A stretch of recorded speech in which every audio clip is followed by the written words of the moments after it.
যিনি এক ওয়াক্ত নামাজ না পড়েও জান্নাতবাসী হয়ে গেলেন।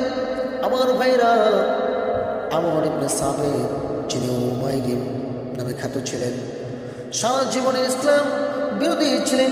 উহুদের দিন হঠাৎ ইসলামের পক্ষে মুখ এসে গেল। তলোয়ার নিয়ে যুদ্ধের ময়দানে পৌঁছে গেলেন এবং কাফিরদের সাথে তুমুল যুদ্ধে লিপ্ত হলেন। অবশেষে আহত হয়ে পড়লেন।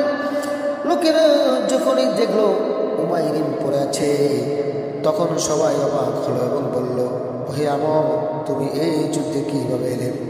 ইসলামের জজবানি নাকি জাতীয় ভাবাবেগ নিয়ে? উমাইর জবাব দিয়ে দিলেন, বরং ইসলামের প্রতি আগ্রহী হয়ে এসেছি, আল্লাহ তার রাসূলের প্রতি ঈমান এনেছি, মুসলমান হয়েছি।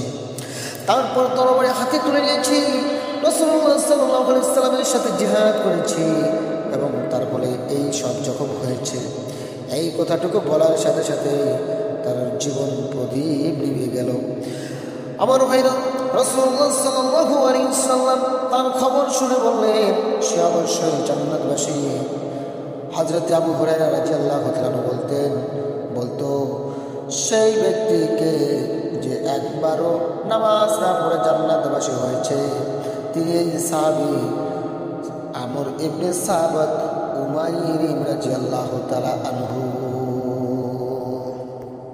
এই জন্য আমার ভাইরা, জিহাদের তামান্না আমাদের মাঝে থাকতে হবে, জিহাদের অনুশোচনা, জিহাদের প্রেরণা আমাদের মাঝে থাকতে হবে। কেননা আল্লাহ রাব্বুল আলামিন এর মহান হুকুম জিহাদ।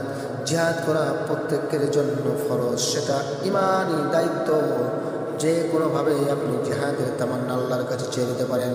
এই জন্য জীবনে বেঁচে থাকতে হলে জিহাদ করে বেঁচে থাকতে হবে, জিহাদ করতে হবে, জিহাদ করতে হবে, আল্লাহর পথে জিহাদ করতে হবে। যারা শহীদ হয় আল্লাহর পথে, তাদের মর্তবা দুনিয়া ও আখিরাতে সবচেয়ে সবার চেয়ে বেশি।